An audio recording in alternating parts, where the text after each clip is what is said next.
Good evening, everybody. This is the first event in post-lockdown that I've been set up here. Welcome you all too. This is an event that takes place within our Illume lecture series. The Illume lecture series has been a big part of the Humanities Center over the past 5 years. It's brought huge names to our campus, Foster Whitehead, Ian Kewen, Gloria Steinem, Marlon James. And when we were planning out the lecture series, we realized that bringing external people onto campus didn't give a full range or a full representation of kind of what was going on. And we found, when we were at Marlon James, and when we were planning out the lecture series, we realized that bringing external people onto campus didn't give a full range or a full representation of kind of what was going on. And we found, when we were talking this over, we realized there's such a sort of wide range of great research being done on this campus. That's intellectual research in the sciences, social sciences, and the humanities, and also extraordinary creative work. And when I think of great creative artists on campus, one of the first names that comes to my mind is that of John Halaka. And so it was a delight to invite John to speak. Well, when was it arranged for? It was supposed to be a year ago. Yeah, something happened which stopped this from happening. So we rescheduled this event, being one of the first in-person events in the Humanities Center. So John Halaka is Professor of Visual Arts here at USD. He's taught here since 1991. Received his MFA in Visual Arts from the University of Houston in 1983. His BA in Fine Arts from City University of New York. John's artwork has been exhibited nationally and internationally in numerous solo and group exhibitions. He is the recipient both of a Fulbright Fellowship, which aided his recording of the stories of Palestinian refugees in Lebanon, and also the recipient of a Palestinian American Research Center Fellowship that supported the first phase of his work on the West Bank. And that work I refer to will constitute the focus of his talk this evening. And that work is titled Vanishing Harvest, Meditations on the End of Palestine. So please give a very, very warm welcome to a wonderful artist, and also delighted to call a friend, John Halaka.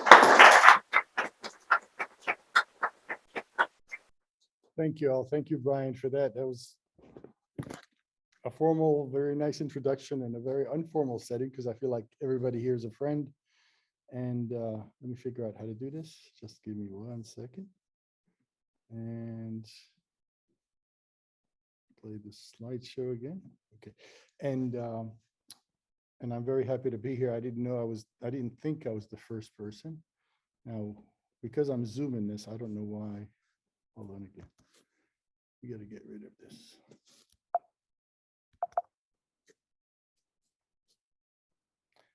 Okay. That's what I'm trying to figure out.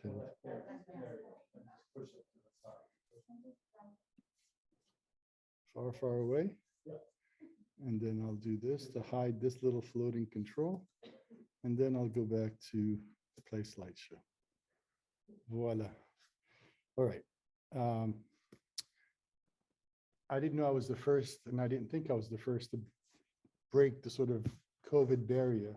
And I certainly hope I'm not the last, and I hope there'll be lots more, and I look forward to it. I've sat on that back couch and listened to many wonderful talks in this room. So let me begin. First, let me begin this presentation by first acknowledging that we're standing on the traditional lands of the Kumeyaay. First, let me begin this presentation by first acknowledging that we're standing on the traditional lands of the Kumeyaay people. And we live here, not just as immigrants, but as beneficiaries of a violent legacy of colonial settlements on native lands. And I also want to, before starting, just express my appreciation to USD for a sabbatical that allowed me to work on this project, and to the Palestinian American Research Center people. and we live here, not just as immigrants, but as beneficiaries of a violent legacy of colonial settlements on native lands. And I also want to, before starting, just express my appreciation to USD for a sabbatical that allowed me to work on this project, and to the Palestinian American Research Center that gave me a fellowship that enabled me to be in Palestine for a few months to work on this project. And a final thanks to Brian and Lindy and the folks at the Humanities Center for inviting me to do this talk. I appreciate it very much. So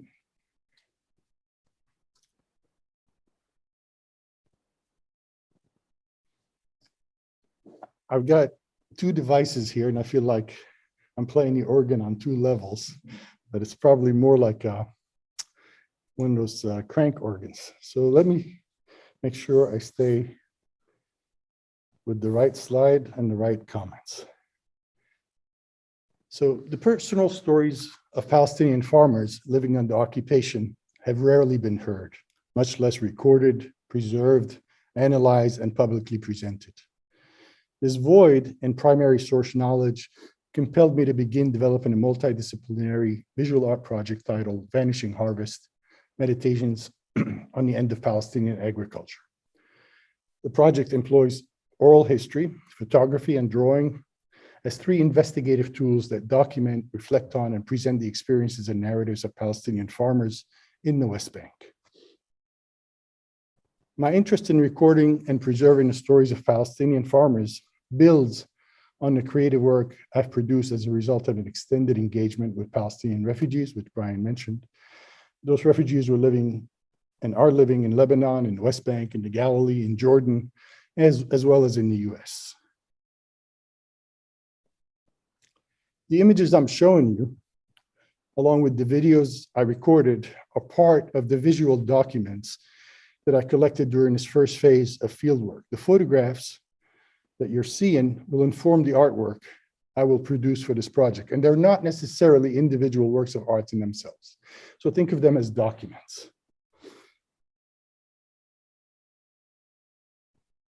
My work is in large part shaped by witnessing, recording, reflecting on, and presenting stories of the unheard and images of the unseen, so that you can also stand as witness to their experiences.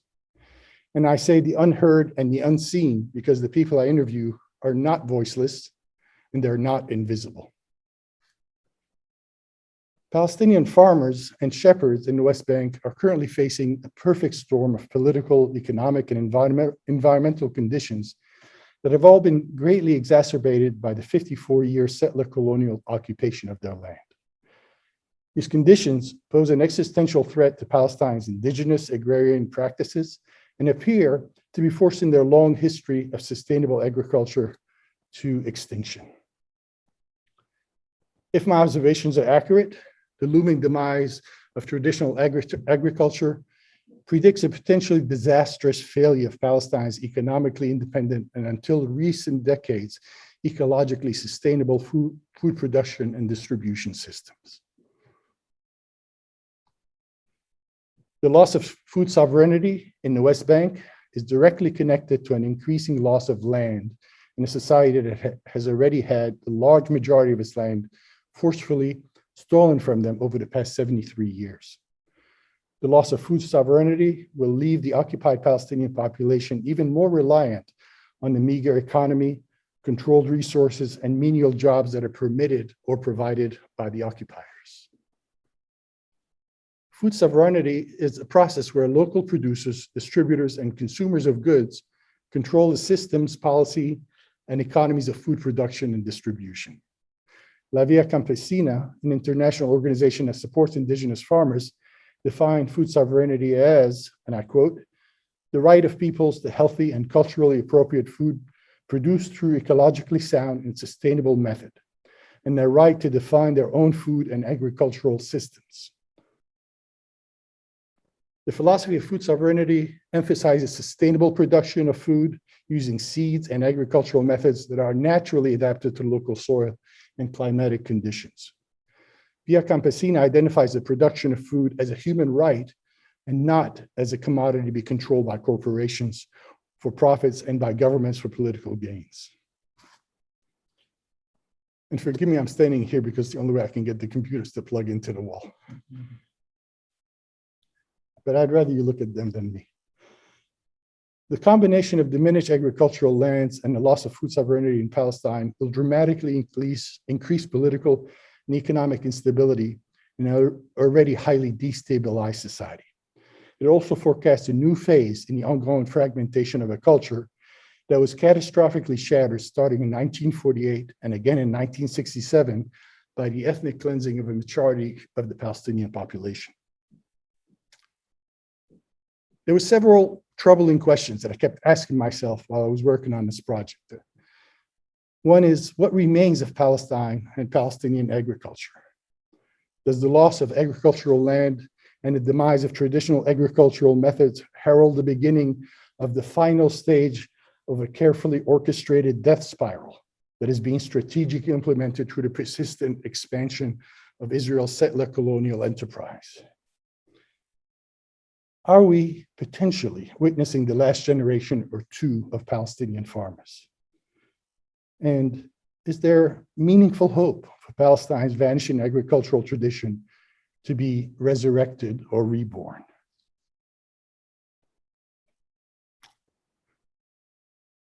In the first phase of the project, I recorded the stories of farmers during the 2019 agricultural cycle.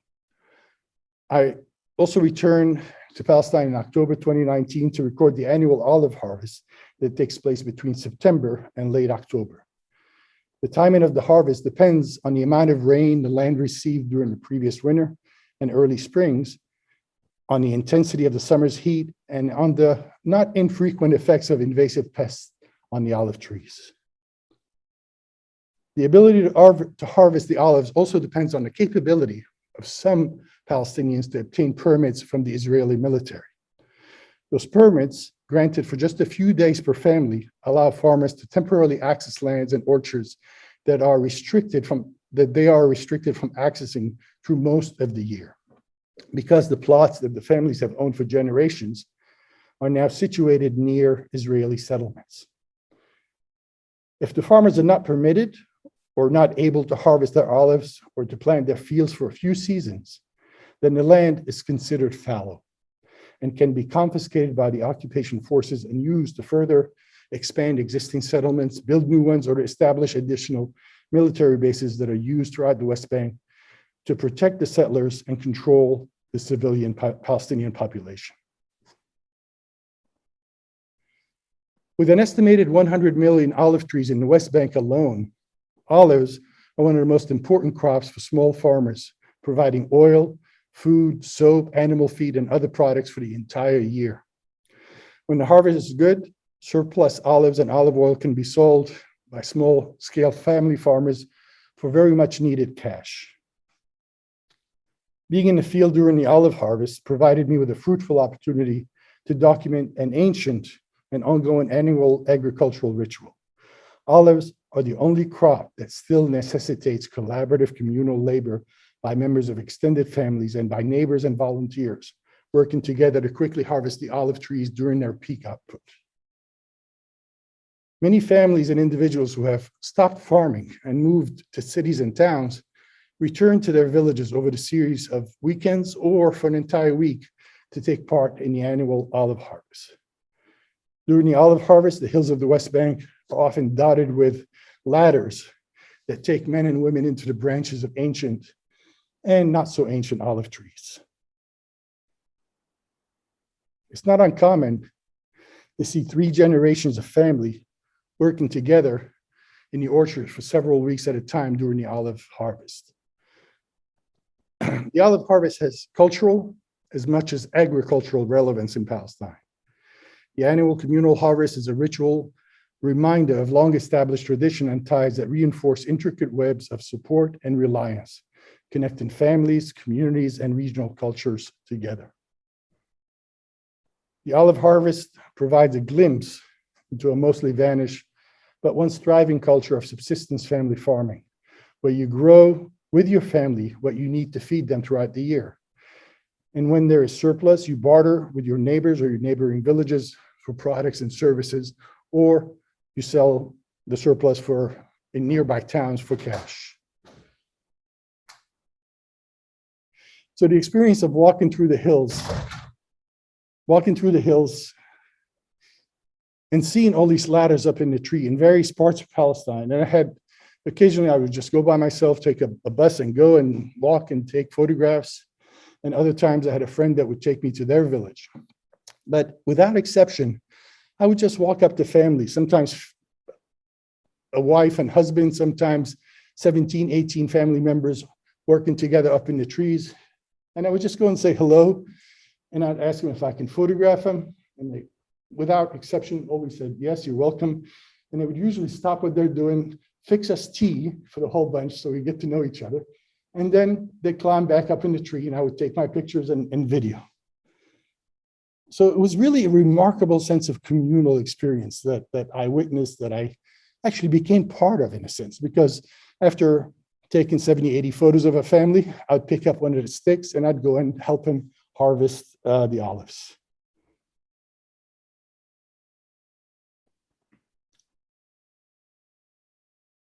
And it's very improvisational. So things like the inside part of that fan is used to shake the leaves out of the olives.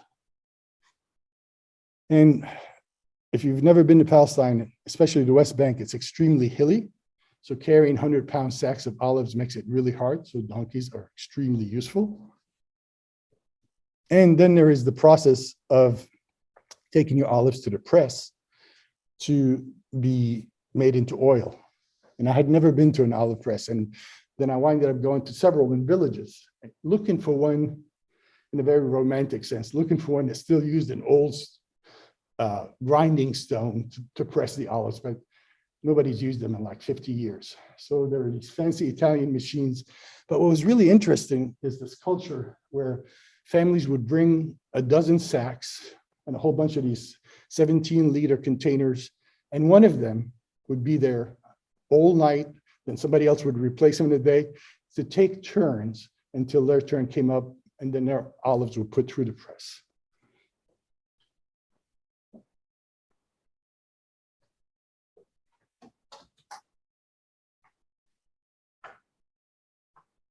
The onset of COVID in early 2020 undermined my plans to return to Palestine during the summer or the fall of 2020 or 21. And I'm hopeful that I'll be able to resume my travel to Palestine in 22 to continue my engagement with the farming community there.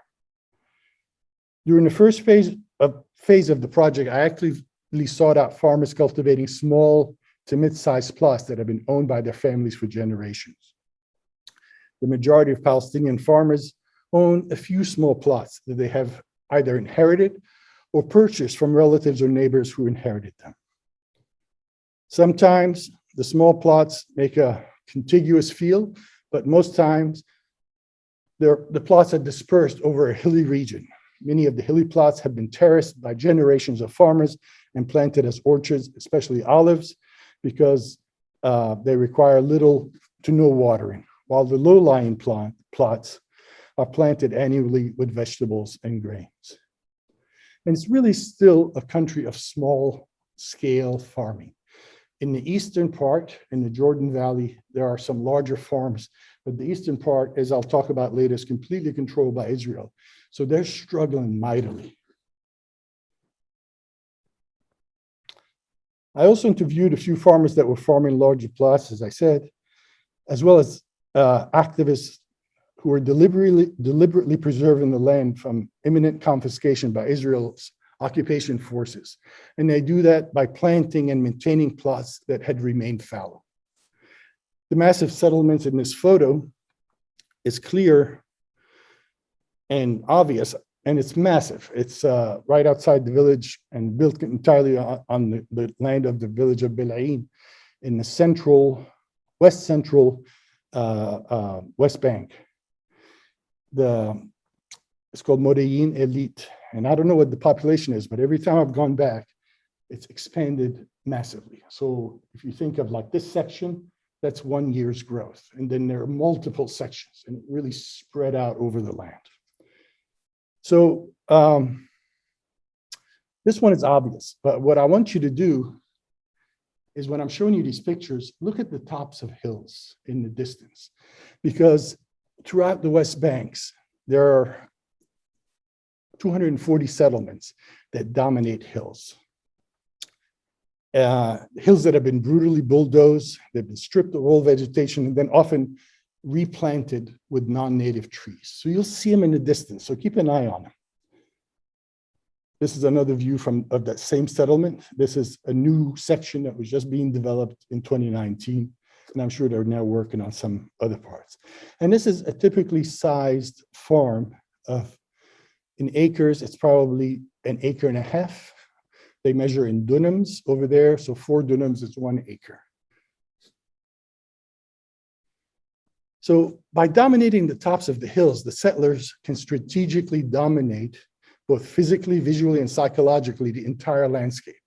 They can also survey all of the villages and villages below. In the same way that guards in a prison use the panopticon to survey and control all of the prisoners, the Israeli occupation of the West Bank dominates the world's largest outdoor prison for multiple strategically placed control points. And always keep in mind that the land that is seen to remain uncultivated for more than 3 years can be claimed as state land and expropriated by the occupation forces. So massive settlements like these are built entirely on land that for various reasons the Israelis claim was not being used, and they would go in there and the state would grab it. In addition to speaking with farmers, I also recorded a conversation with a few shepherds, members of 4 agricultural cooperatives, and a number of agronomists working for Palestinian non-governmental organizations that offer advice and support to small and mid-scale farmers.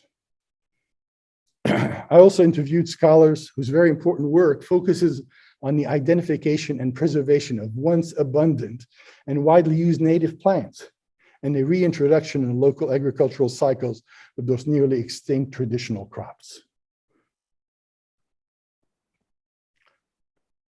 There are numerous native crops that were common just 40 years ago, maybe 50 years ago, that are no longer available. They literally can't be found, as they've been replaced by industrially hybridized seeds and planting systems. Those seeds and industrial methods were provided initially to farmers at very low cost by multinational corporation and international non-governmental organization. And the cost has risen as the farmers became increasingly dependent on the needed chemicals.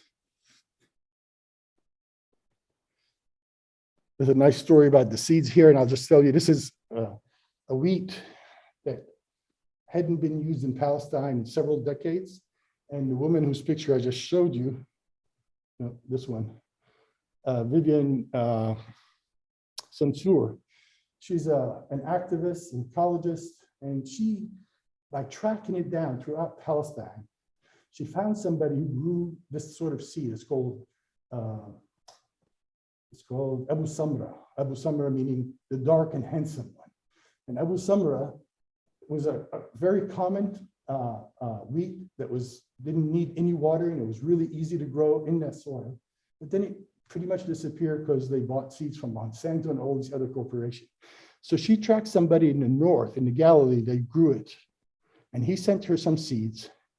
And then she worked with a farmer to start just enough to grow some more seeds. And this was the first dunam, 1/4 acre of this wheat that had been planted in Palestine in 40 years. So it was really kind of an exciting moment to see that. So this farmer, Khadr Abu Ghattas, he's out there with me. He's picking it, he's cutting the shapes off, he's smelling it. He tastes a few, smells it again, chews on it, says, I think it needs another 3 days.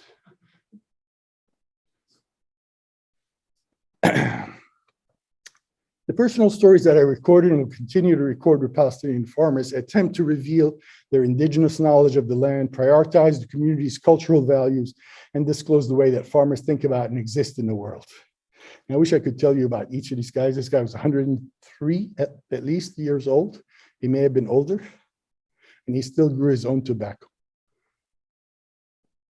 I asked the men and women from the communities that I engage with to speak of the regional customs, the stories, the songs, the rituals, and the ceremonies associated with the various phases of the agricultural cycle.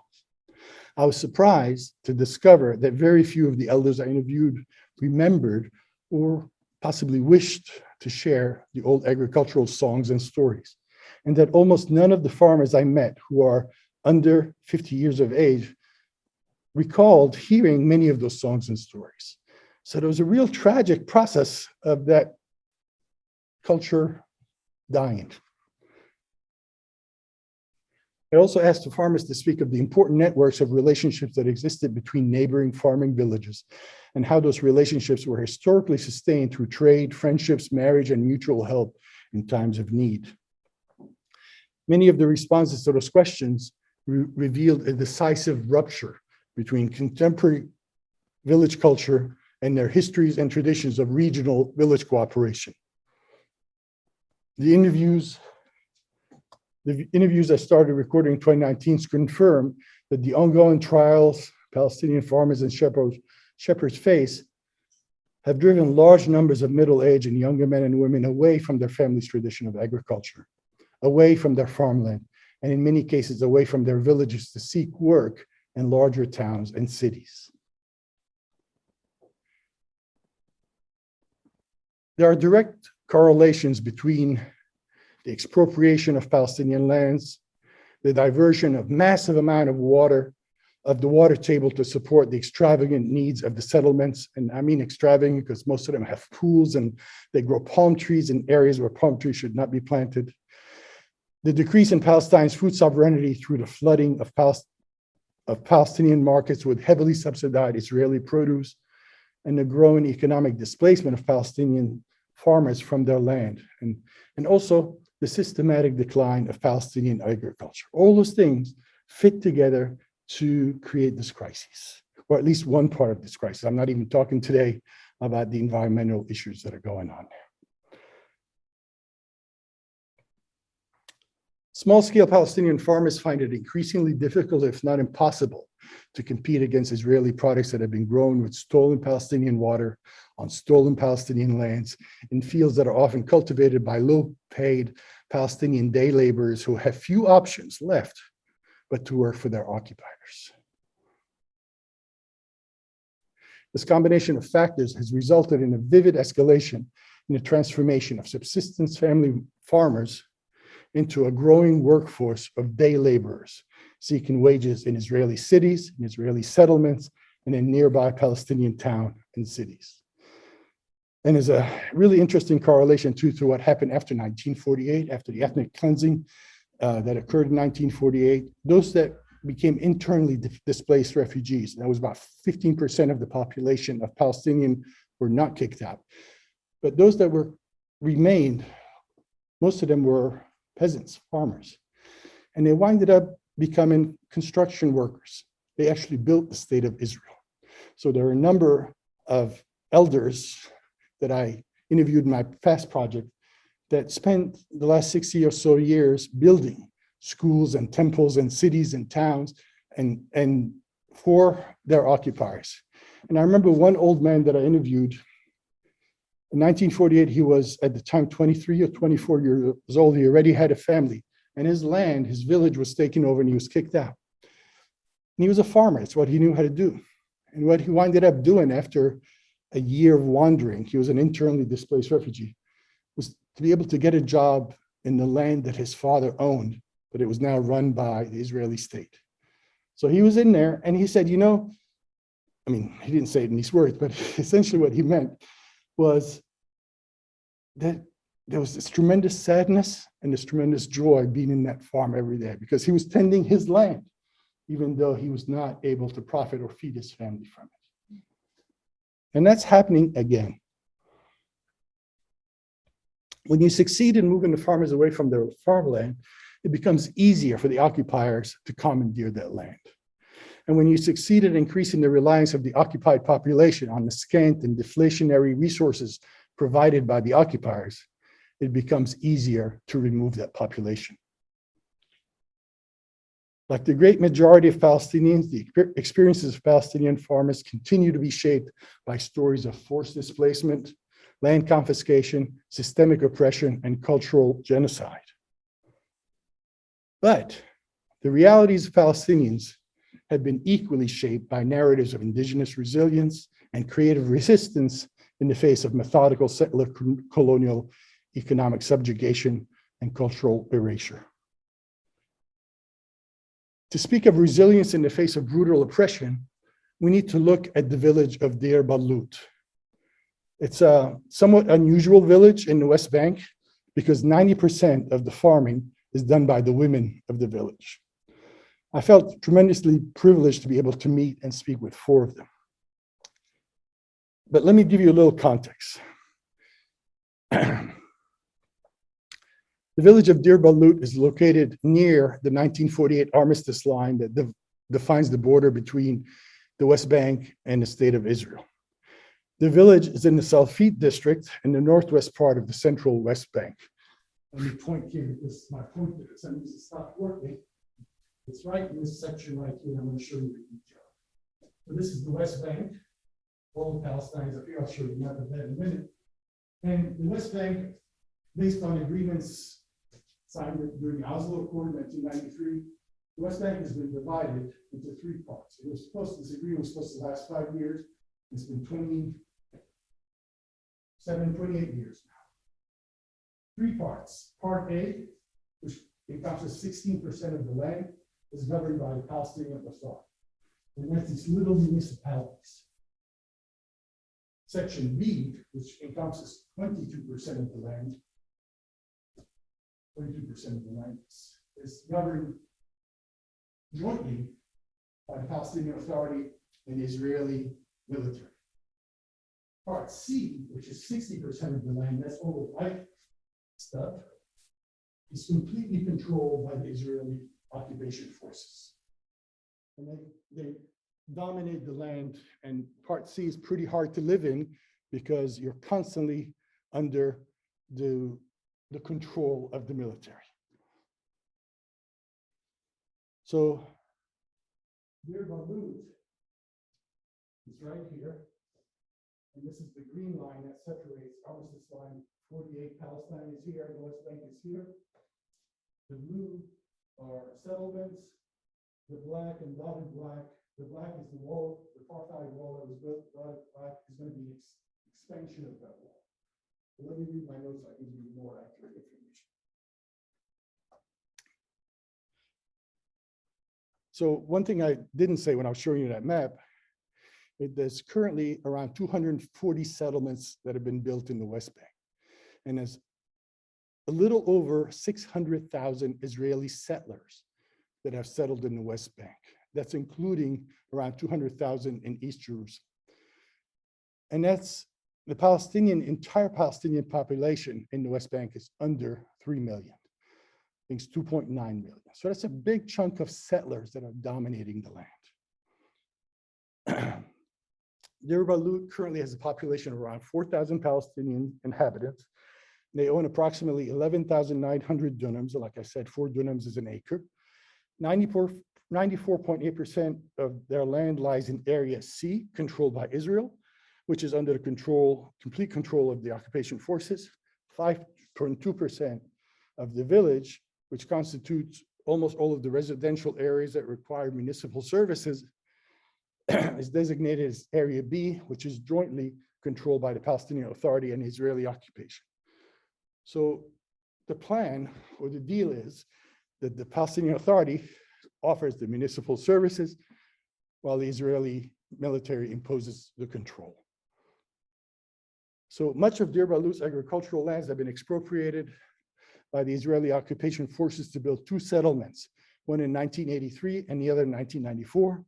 In addition to the land taken to build the settlements, thousands of dunams of land were also taken to build the buffer zones around the settlements, the roads that connect the 2 settlements to each other, to other settlements in the West Bank, and to Israel proper, as well as to take land taken over to establish checkpoints designated to protect the settlers, but really to control the movement of the Palestinian population. So in addition, the Apartheid Wall, or what the Israeli calls the separation wall, dominates another 4,000 dunams of the village's land, isolating that land for future settlements activities. So the locals can't even access their own land that's close to the wall, and the proposed wall, the dotted one. The wall and the checkpoints also severely restrict access to and from Deir Balut and its neighboring villages. And then very briefly, this is a sequence of map that was done in 2010, and it's often referred to as the Great Shrink in Palestine. And it shows you the loss of Palestinian land. The green is Palestinian land, 348. The green is the UN partition flag, white Israel, green Palestine. The real partition happened when Israel took over 76% of the land, I believe, if I remember correctly. And this is currently where all that remains are under Palestinian control, is those areas in the West Bank and Gaza that are green. So the land is disappearing. I'm not exaggerating. It's disappearing, and the Palestinians are being herded into these cantons. And they're being separated from each other by the wall, by the roads that can only be accessed by Israeli settlers and soldiers.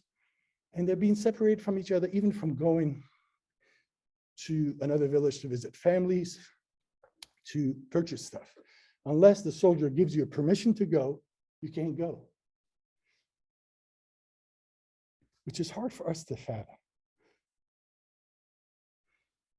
So the villagers face constant and violent harassment from Israeli settlers who repeatedly cut, burn, and bulldoze the village's orchards, channel human and contaminated waste onto the villagers' fields, and violently confront the villagers when working in the orchards that are located in the peripheral areas that have been claimed by the settlements.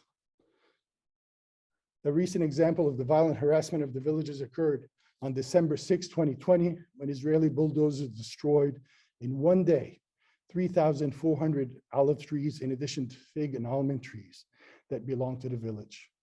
A few weeks later, Israeli bulldozers bulldozed hundreds of acres of farmland. Due to the severe reduction in the amount of farmland expropriated by the settlements, many of the men had to abandon farming and get jobs as laborers in nearby towns and cities, as well as in Israel. Because they're close to the Green Line, they can get into Israel to work. Some could get permits, most of them, sort of like our border, sneak in, and they stay there for months at a time, and then sneak back in to visit their family. So in order not to lose the remaining farmland and orchards to the settlements, because remember, if you don't use it, you lose it, the women of Deir Balut took over the task of farming the remaining land. And as I mentioned earlier, 90% of the farming in Deir Balut is done by women who formed a very impressive women's farm cooperative to support each other.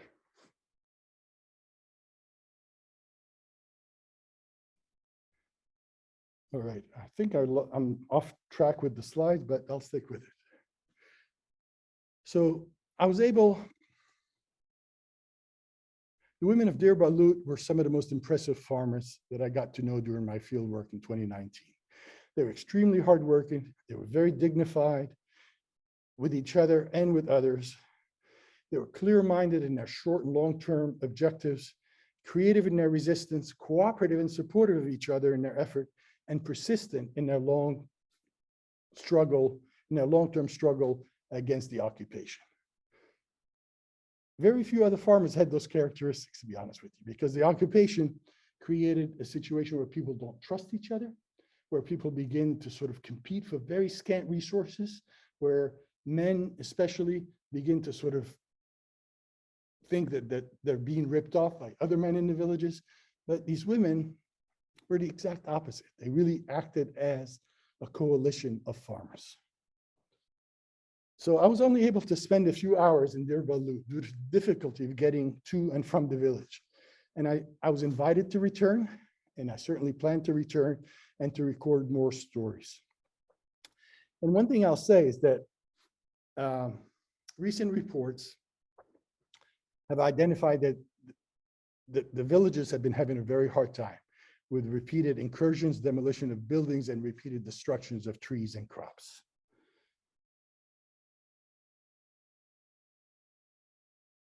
Almost all of the farmers I interviewed confirmed that large segments of their agricultural, foraging, and grazing lands have been confiscated by Israeli settlers who are enabled by Israeli laws and protected by Israel's occupation army. This was especially true of West Bank farmers whose plots were adjacent to or in relative proximity to Israeli settlements, Israeli military bases, or to lands that the military declared as quote unquote natural reserves. Those so-called natural reserves are all established on confiscated Palestinian lands and essentially serve as additional buffers that surround illegal Israeli settlements.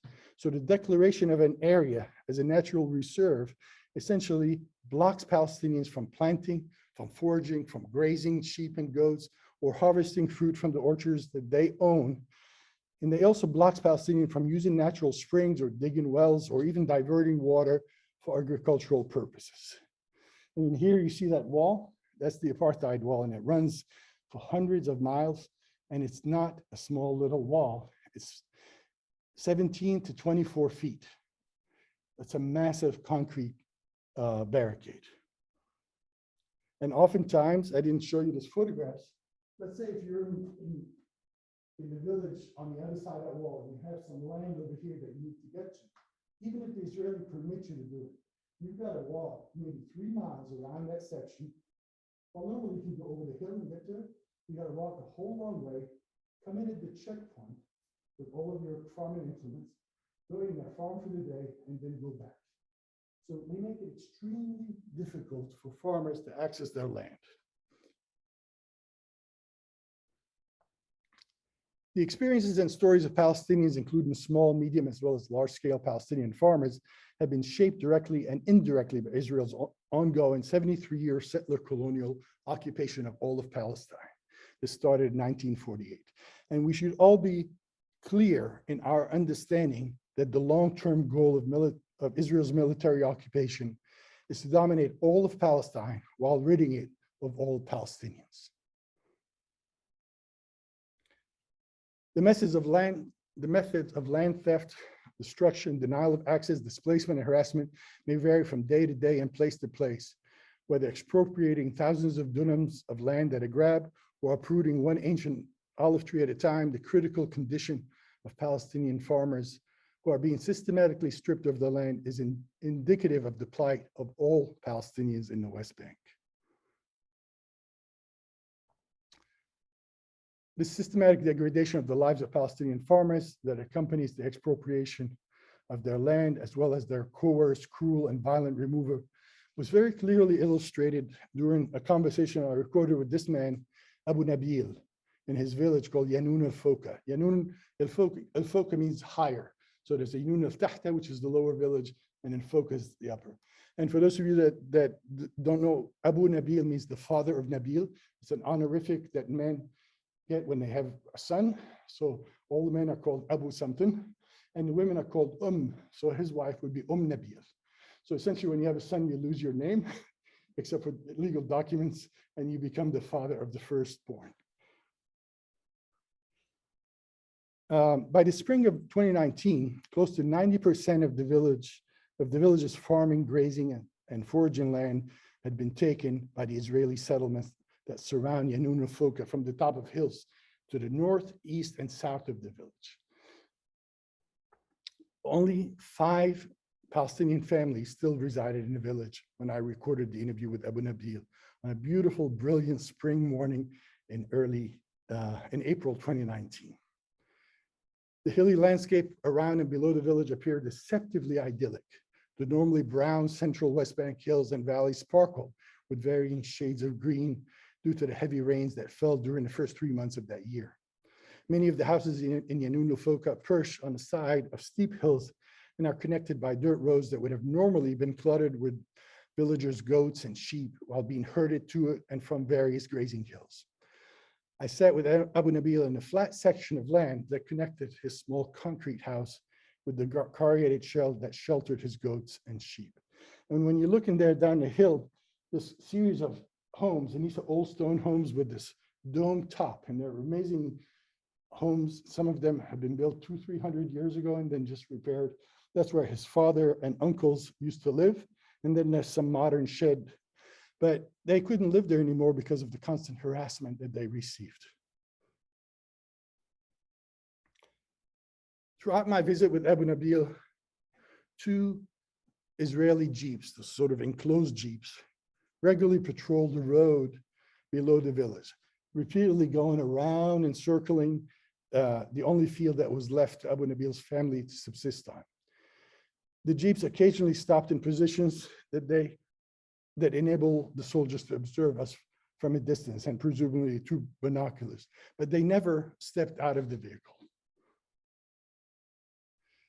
My recording of the conversation was occasionally interrupted by the ringing of Abu Nabil's small Nokia mobile phone. He kept rejecting the calls, but the caller kept calling back. And after 5 or 6 attempts, Abu Nabil finally excused himself to answer his phone. When he returned to continue the conversation, he told me it was a neighbor from the village down the hill, which was down that long road. It's about maybe like a 10-minute drive from there. The village down the hill, Yanun al-Tahta, informing him that the Israeli settlers were uprooting a group of ancient olive trees with a bulldozer, while the Israeli military was positioned nearby to protect the armed settlers. He explained that the settlers occasionally come into the olive orchards that are still accessed and planted by Palestinians to uproot the old, large olive trees in order to replant them in the settlements up the hill. He also said that the settlers would at times simply cut down or burn the ancient olive trees, leaving them to die in the field.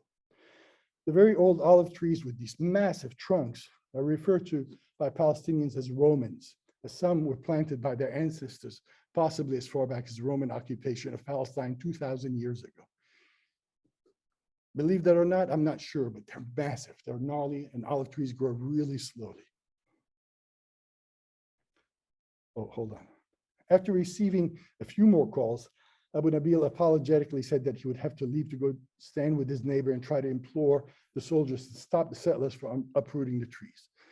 When I asked him if we could go with him, he hesitated, and then he said that the presence of an outsider could inflame the situation and provoke the settlers and soldiers to forcefully remove us all. Tragically, this was a normal day for a Palestinian farmer whose village has been almost entirely depopulated and its land expropriated by Israel's expanding military enterprise. Even the village's olive trees were being stolen and relocated in the settlements in deceptive yet carefully staged theatrical displays that falsely claimed historical roots that could appear to connect the settlers and their settlement to the land. The uprooting of old olive trees is also a blatant effort to erase the cultural and familial histories of the Palestinian villagers, whose ancestors planted the olive trees that have continuously nourished and united generations of farmers in a sacred communion with the land. What Abu Nabil and his neighbors were experiencing in Yanun is an example of what is occurring in many villages throughout the West Bank. But Abu Nabil is a farmer who insists on persisting with his family's tradition of farming, the valley and the hills that surround his village. When I asked him if his son would continue to work their land, he kind of just paused for a while. He looked away, was silent, and then he was like stroking his beard, and he said, "Inshallah, if God permits." Unlike 1948 and 1967, where Palestinians were forcefully and abruptly removed from their land en masse, Israel's comprehensive colonial strategy has been described by a farmer as a process of slow cooking the Palestinian population. Israel's colonization strategy is deliberately pernicious, far-reaching in its everyday control and cruelty, and is designed to impose broad and deep levels of suffering, misery, humiliation, and despair on the Palestinian population.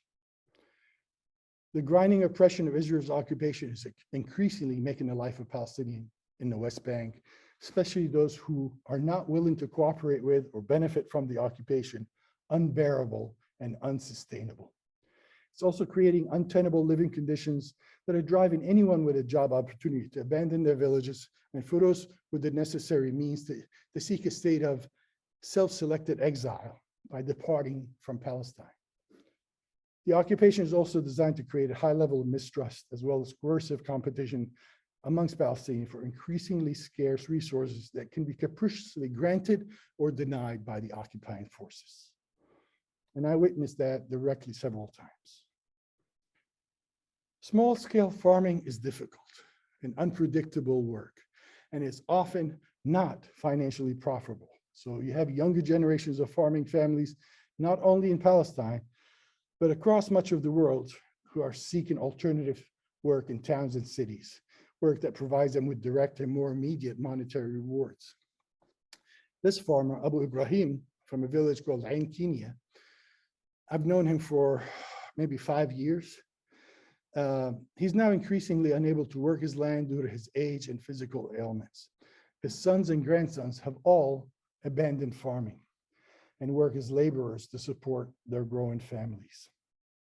Ahmed, I'm sorry, I've lost my track. This is Abu Ibrahim. First time I met him, he took me for a walk in the hill that kicked my butt. I was so exhausted from walking up and down. And he was just huffing and puffing, you know, he was just like, okay.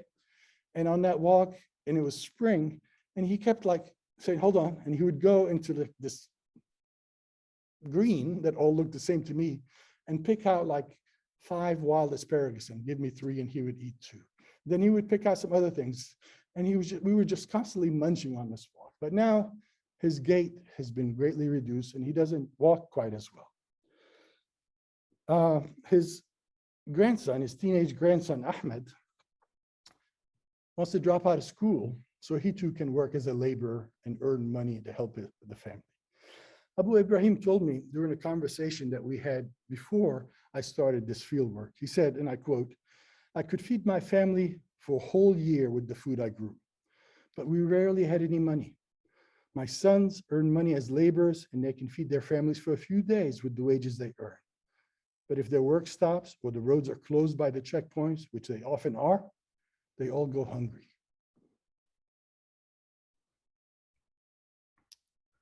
I interviewed a 93-year-old farmer, also called Abu Ibrahim, the father of Ibrahim, who was born and still lives in a village called Dura el-Qaria. It's a small village located a few miles east of Birzeit, where Birzeit University is located. Dura el-Qaria has been blessed, and Birzeit University is in a village. It's become kind of a very small town, but it's still a village. Dura el-Qaria has been blessed with a series of natural springs that have long assured its agricultural success. It's also been cursed by 2 large Israeli settlements and a military base that overlook and partially surround the village from nearby hills to the south and east. Much of the village's agricultural lands, orchards, foraging, and grazing lands have been taken by the settlements, but the villagers still maintain the fields in the valley and have a long established tradition of cooperatively and equitably sharing the critical water resources that flow from the natural spring. When I visited the village in May of 2019, several of the fields were not cultivated and were overgrown with weeds. Now, May is late for a farmer to not plant his field. This was a clear sign that the neglected fields would become a target for the next stage of land confiscation by the occupying colonial powers. Because of the beauty of the land and the many springs that feed it, this place could easily be taken from its owners and designated as a natural reserve by the occupation forces. And I haven't been back there since 2019. I'm frankly nervous to go back to that village. Abu Ibrahim spoke of working the land with his father and grandfather, as well as his brothers and cousins from a very young age. He also said that until just 3 years earlier, the land had adequately fed him and his family throughout his entire life, and also provided some income through the sale of surplus crops in local markets. But due to his age and increasing frailty, he had to stop farming the land when he turned 90. He said that it was only in the past 3 years that he and his wife started to buy food instead of eating the food that he grew. Abu Ibrahim also spoke of his 10 children, many of whom still live in the village, and he was pointing to these houses around him. He said they had jobs and that none of his children were interested in farming the land that had been passed down in the family through many generations. As the number of children increased, and this is part of the land, the low valley of the village. As the number of children increased, the limited plots of land that are divided amongst them become increasingly smaller. What remained of the family land had been divided among siblings and cousins, resulting in a series of small plots that are now owned mostly by families who have little to no interest in farming that land. Acquiring additional plots of land, which was very common, has become prohibitively expensive due to a shortage of accessible land that results from the occupation, expropriation, and restriction to accessing agricultural land. Acquiring additional farming land is also unnecessary if Abu Ibrahim's descendants did not intend to farm the land. So as the population of the village grew, numerous agricultural plots that had fed generations were built on to provide housing for growing families. Many of the dwellings in Area C of the West Bank are built without permits, as Israel occupation forces rarely ever grant building permits. Consequently, unpermitted buildings can and easily do become the target of demolition orders by the military. And what we see here is a series of fields, and you see the houses that are slowly creeping up or down that hill, these not very attractive concrete homes. And that little plot down there, that was a field, has just been excavated, and it's going to be this probably 3-story, 4-story concrete monstrosity that will give a home to probably 2 brothers and their parents. Essential, but it's tragic to see it at the same time. As I sat with Abu Ibrahim and his wife, Ibrahim, in the courtyard of their stone homes that was built and added on by multiple generations of his ancestors, all of them farmers of the fertile land of Dura el-Qaria, I felt that I may be witnessing the last generation of Palestinians that were born into farming and had lived their whole life as hardworking and relatively successful small-scale farmers. So I'm aware that the information I'm sharing with you may have started to depress you by now. Or if you happen to be a fan of the strategy of settler colonial occupation, the information may have greatly impressed you. The stories shared by the farmers regarding the effects of the occupation, regarding the effects of climate change on them, regarding the effects of the economy and the treason of the Palestinian Authority, this combination of tragic information. Stories that really show a tremendous decline in their tradition, agricultural tradition. They depress me and they continue to deeply trouble me. But since I'm speaking about Palestine, a chapter in the story should include the hope of resurrection. For what is a story about the death of justice in Palestine without the potential for rebirth? So my pessimistic observation of the rapid state of decline of Palestinian agriculture were partially counterbalanced by a few positive signs of sustainable communal re-engagement with the culture of farming. One of the unexpected and heartening findings during my fieldwork in Palestine was the discovery of these budding youth movements engaging in cooperative communal farming. My research before going had made no mention of that. The groups viewed their work as methods of cultural survival and political resistance. Their small farms and the significant effort needed to get those farms off the ground are designed to help ensure food sovereignty in Palestine. The nascent agricultural cooperatives that I encountered have been founded and are completely run by young women and men with little previous agricultural experience. Almost all of the members of the cooperatives are college educated and are relatively young. Many of the ones I interviewed live in urban settings and commute by private car or shared transportation, which is public transportation in Palestine, to their farm plots. I interviewed members of 4 cooperatives that have been established in lands belonging to villages, the villages of Ras Karkar, Safa, Farka, and Belain, all in the central West Bank. I heard of a few others that I'll investigate during future visits. Each of the 4 cooperatives operates on relatively small plots of rented or borrowed land in Area C. All of them are in Area C of the Central West Bank. And they've been forbidden by the occupying forces from digging new water wells or revitalizing existing ones, and have been denied permits for building any permanent structures on the land they farm. They also at times find it really quite challenging, if not impossible, to get to their farms due to unpredictable road closures by the occupying military forces. So if any of you have ever traveled to the West Bank, one of the things that you see are checkpoints. And there are two, maybe three types of checkpoints right now. So there's these massive permanent checkpoints, kind of like we have between Tijuana and the US. And then you have checkpoints that are sort of like from here to there with two outposts and two soldiers on each side with machine guns and these gates that come down. And then you have what's called rolling checkpoints, which is essentially a tank or a series of armored jeeps that will block the road and prevent access. For reasons, who knows?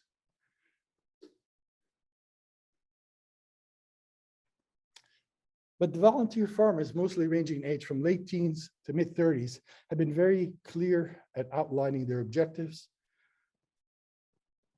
Sorry, I lost my track. They've been very clear at outlining their objectives and extremely creative in fulfilling those objectives.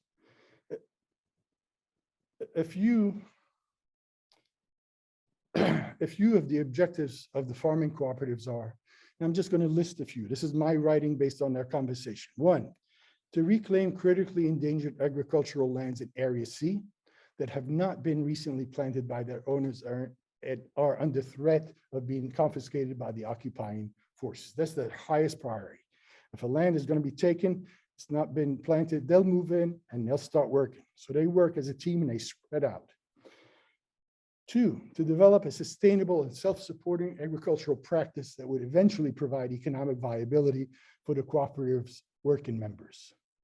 Three, to utilize as much as possible native seeds and traditional low-impact farming practices. Four, to provide at reasonable prices locally grown and pesticide-free produce to the local communities. And pesticide-free is pretty tough to find in Palestine. I'm going to just say something really quick, and I'll get back to my thought. Israel dumps a lot of produce on Palestinian markets at very low cost, but Israel is the second highest country in the world in terms of using pesticides. So the produce that's coming to Palestine is probably, I'm making this up, I'm guessing this, that's probably the stuff that the Israelis won't even eat. I can't remember if I was at 4. Oh, yeah, I'm at 5. So to engage and train young generations, I should be ahead with the slides. Sorry, I forgot to push the buttons. This is where I should be. To engage and train young generations of Palestinian men and women in the practice of sustainable agriculture, and they do that very consciously. To invite field trips by school-age kids and educate them about healthy diets, traditional foods, and local sources of food production. And here, a bunch of kids, that man with the beard, I'm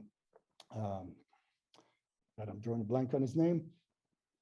He runs the farm right there, kind of at the edge of that massive settlement. So he brings in kids maybe every 2 weeks or so, and they'll sit and they'll pick crops and they'll cut them and they'll cook, and kids will spend the day. And for them, I mean, Palestinian food is pretty good, and Palestinian mothers and fathers love to cook. So these kids are well fed. But for them, a snack is going to the store and getting bags of chips, getting a Coke, getting a Fanta, or some very nasty sugary stuff. So for them to spend the day in a farm was really educational and potentially, maybe when they become teenagers, transformative in terms of what they can eat. And then they also, the farms, not all of them, but some of them try to engage international volunteers to come and work in the farms and to directly engage with Palestinian communities. And if anybody wants to go work in a farm in Palestine, I can hook you up.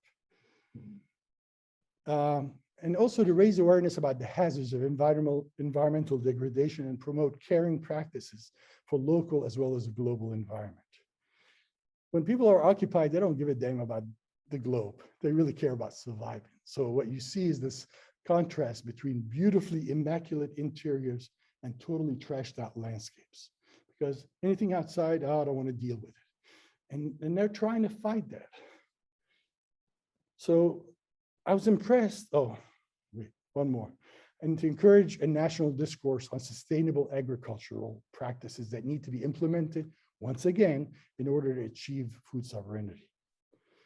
I was impressed by and developed a great deal of respect for the creative and compassionate spirits of these young farmers, and look forward to their agricultural practices. Look forward to the evolution, or to documenting the evolution of the agricultural practice. The small scale, ecologically sustainable agriculture that the cooperatives are implementing provided creative, clear, and viable connections between the past and the future of Palestinian agriculture.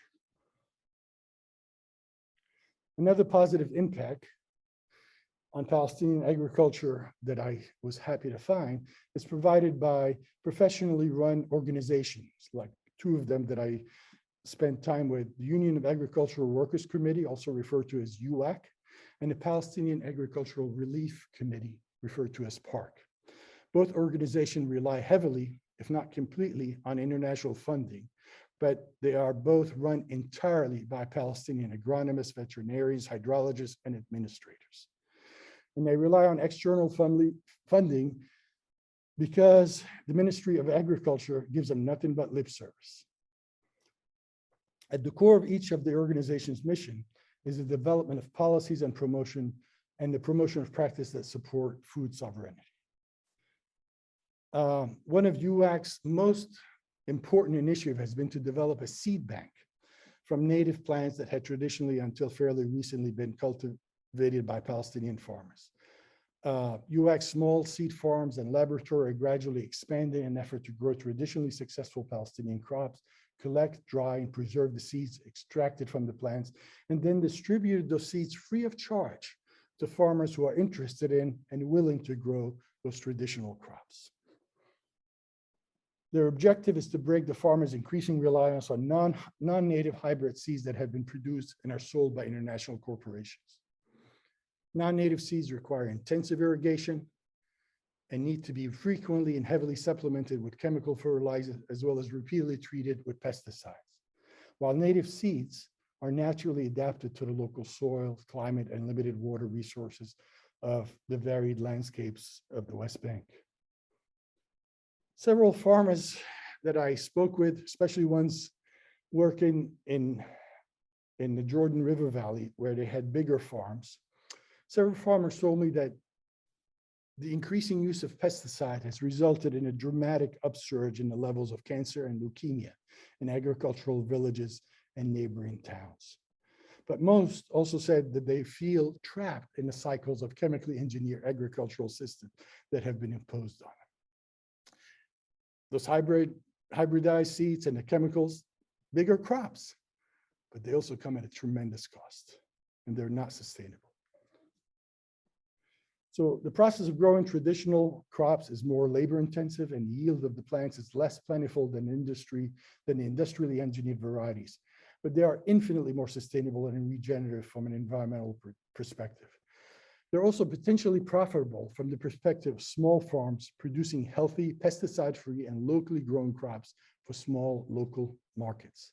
The practice of planting native seeds that are adapted to local soil and weather conditions and selling the crops they produce to local markets is a practice that is essentially identical to traditional Palestinian agriculture.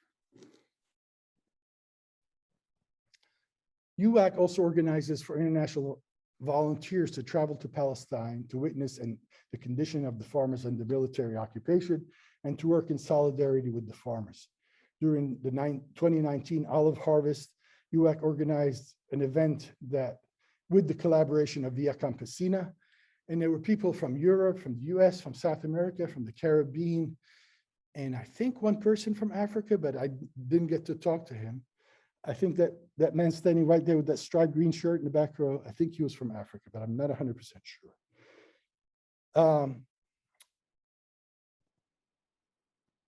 And all of these folks had come at their own expense to work with the farmers, to pick the olives, because olive harvest is target time. The settlers descend on the farmers. That's when they burn the trees. That's when they harass the farmers.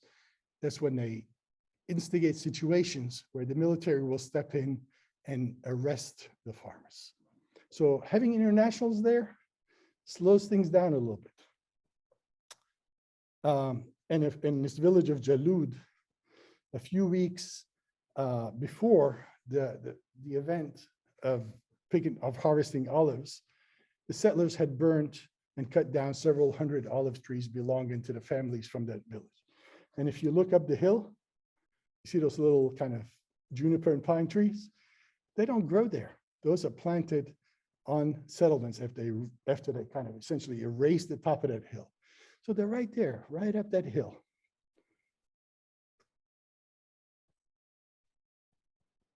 So this was actually quite nice. I mean, the farmers, the Palestinian farmers, give the internationals the easy parts. They give them the flat fields to harvest instead of the really steep rocky hills, which are pretty tough.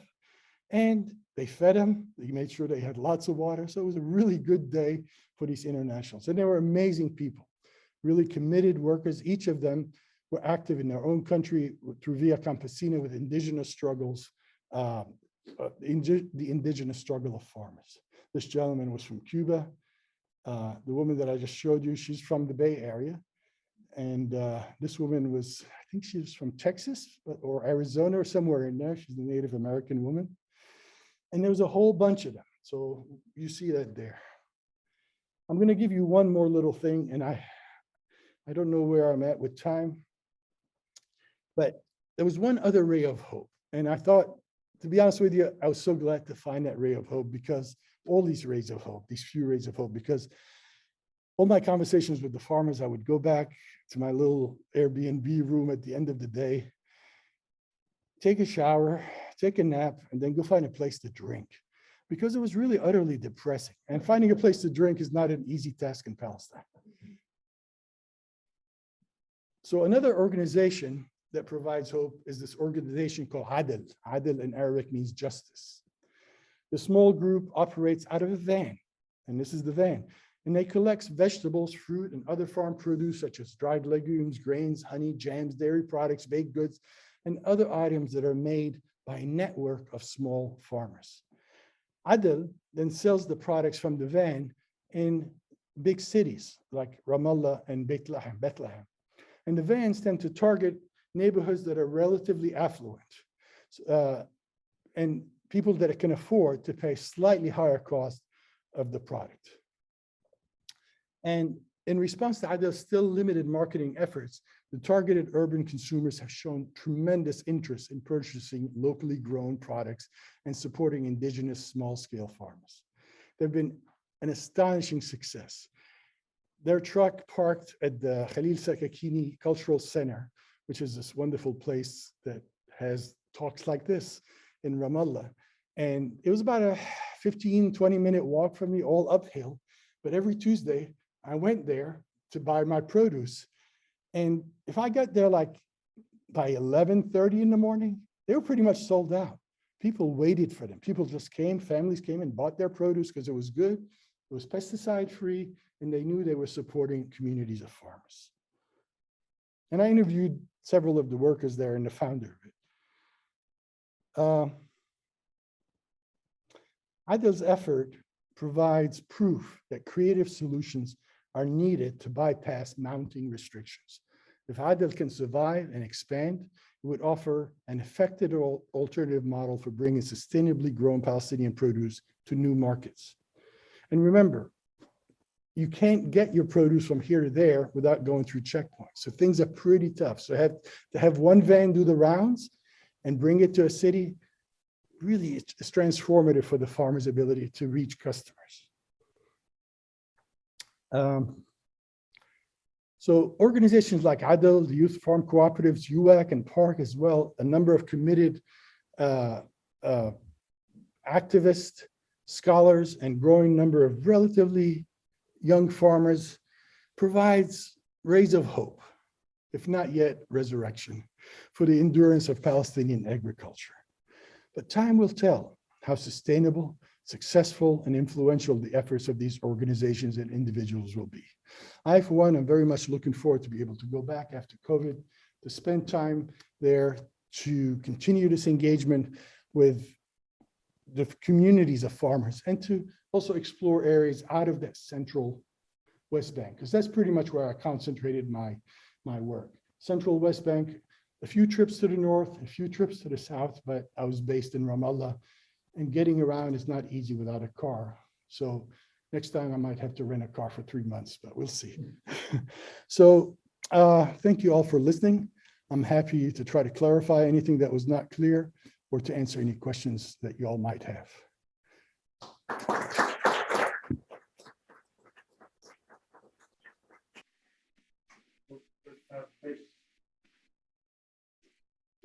Fair, please. And with the Internet folks and other people who are building these new networks of farmers, what do you think is going to institutionalize it, since the family system, which is what seems to be compromised,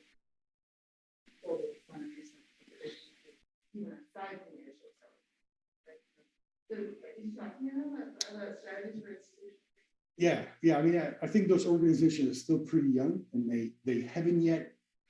I mean, they've strategized, but they haven't yet worked hard enough to figure out that between implementation and success, there's a long, bumpy road. So I think, especially with the younger, college-educated communal farmers, they're envisioning staying small. They're actually starting to get. They're not earning any money. They're all volunteers, and everything goes back into the farms. But they have CSAs. They have boxes that they deliver every week, right? They have people that come to the farm.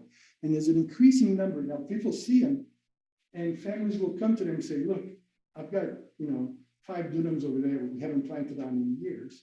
Can you take it over? So the communities are beginning to be engaged. But in terms of the farming communities, the long-term farming communities, it's going to be hard work to change that. Now, those organizations, UAC and PARC, are doing it, but they're doing it in let's say in a light-handed manner, because they know if they push hard, they're going to get a lot of resistance. The majority of farmers have converted to industrial, even on small plots, industrial-like farming, right? So to get them to change back to what their father used to plant, it's pretty hard because it's labor intensive. And if you don't have your sons and your daughters and your brothers, sons and daughters to come and help, you're doing it on your own, right? So there's a lot of bumps on the road. So it's really not clear. But what's happening is that UAC and PARC, they both have 2 separate initiatives. They're setting up, PARC is doing it in the Jordan River Valley. They're setting up these cooperatives so that farmers don't feel alone, don't feel isolated, but they're also setting up something else, because a lot of time farmers, if you can't get your produce to market like that day, it just rots in the truck, right? So they're setting up, for the first time in Palestine, as far as I can tell, these refrigerated warehouses. So their products have slightly longer life before it goes to the market. And they're also beginning to explore, and there's some organizations in the north that are doing that, export of olive oil, which is really quite good. Export of other products like dried figs and handmade products. So there's an organization in the north, and I'm blanking out on its name. I haven't interviewed anybody yet, but they're working primarily on that export market. So they're selling their oil in the US for $20 a little bottle. Now, how much does the farmer get? I don't know, because this is not a nonprofit that they're doing. UAC and PARC are completely nonprofit. The place in the north, Canaan oil company or production company. So I'm not sure how much they're profiting. The farmers are profiting from that. But there are systems that are beginning to take place. Now the challenge, and here I drift back to my pessimistic self. The challenge is that every time there's a step forward, there are tremendous forces by the occupation that pull them back 5 steps, right? And they can manipulate the ground that they stand on, quite literally, so that everything can collapse. So it's a long journey. And what's today? Monday? I'm generally optimistic on Mondays. Get me by Wednesday? I don't know. Bring back some seeds? I did. I planted tomatoes. 2019, so that was 2 years ago. I planted tomatoes and cucumbers and they were delicious. And wild za'atar. What else did we plant at home? There was something else.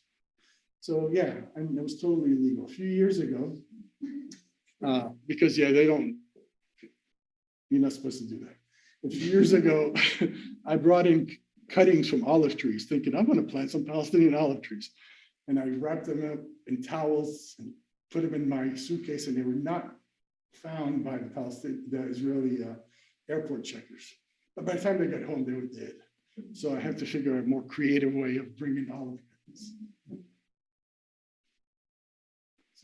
I love what you said about farming as political protest.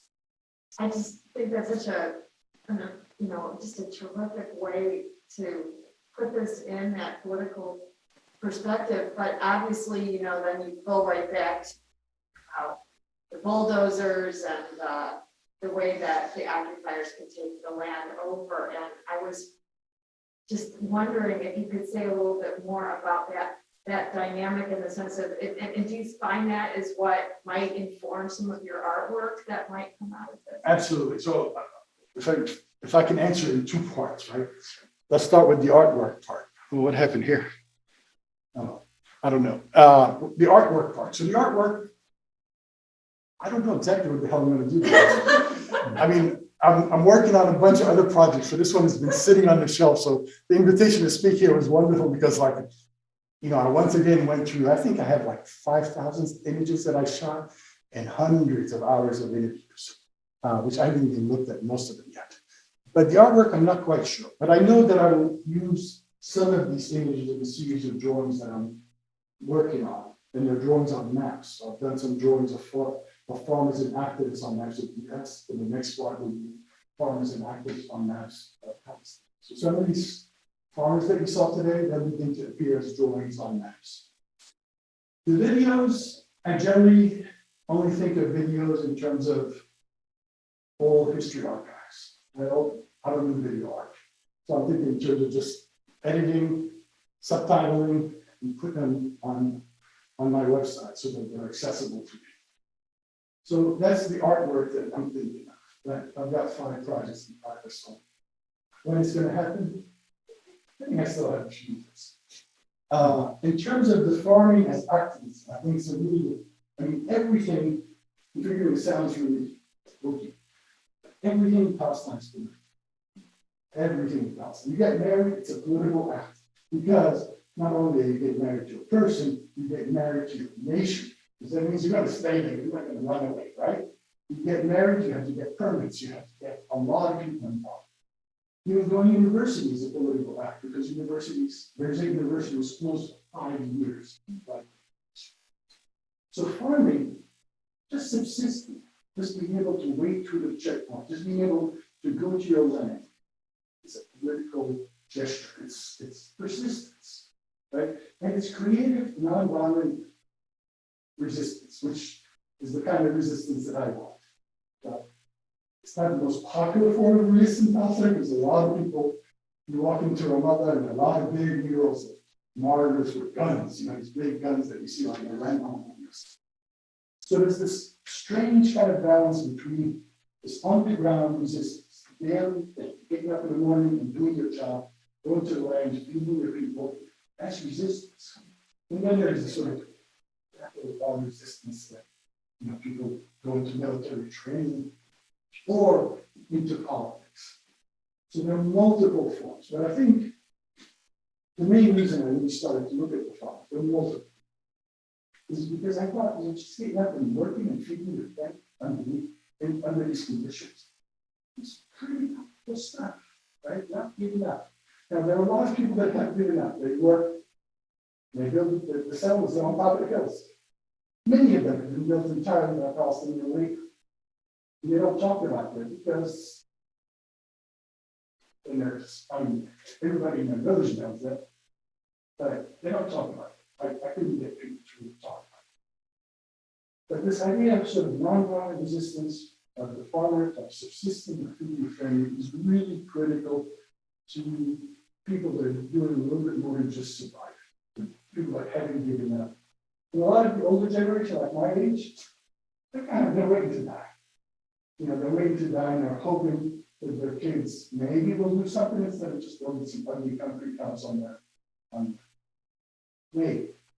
But younger farmers, yeah, there's one guy, let me show you pictures of him. His name is Khadr. Now, Khadr, the word Khadr, it's a common name, it means green. So his name is Green. And he's a farmer, and his father's name is also Khadr. So he's got farming in his blood, and he's like 31, 32. And he has worked with this seed preservations that I got to. Woman that was holding those gourds in that picture. And she's been kind of talking to him back and forth about not using methods of farming that require chemicals. He's been transformed as a farmer. He's been farming since he was a little boy. His father died, so he took over all the plants. So now he's using non-chemical farming. He's asking the others what they planted, how they planted, when they planted. He's going and using these traditional methods. Specifically, because one, he wants to keep his family healthy. Two, because he doesn't want to succumb to this cycle of relying on the nasty chemicals. And we were walking around his village, and his village, he's actually quite lucky. He's in one of those pockets, but he doesn't have any settlements near. So the nearest settlement is probably 11, 12 miles away. So he's, you know, their land in his neighbor's place are in decent shape. It's a beautiful area, northeast of Memphis. But we walked around, and actually drove around, and he kept pointing. He said, look. And almost everybody, this was spring, had used chemicals to kill the weeds. He said, and then they're going to go plant their crop. They're going to feed their family. To plant winter crops that would just mow down, and that would feed the soil. And he said, you know, until Vivian told me how to do this, I never did that. I didn't know what so spring. And then he said, you know what? That's what my father used to do, and my grandfather used to do. So there is this process of reconnecting with this traditional farming, but for him, it's feeding the family priority, but also not succumbing and not giving into the cycle. Because the settlements will come, and his land likely will begin to sort of be broken into patches. But he wants to, as much as possible, kind of build that culture of resistance in his community and with his children. Not a regular, so no question. You know, speak for hours. I think those things I just want to say so much for giving so much to think about. It's an absolute pleasure. Thank you so much.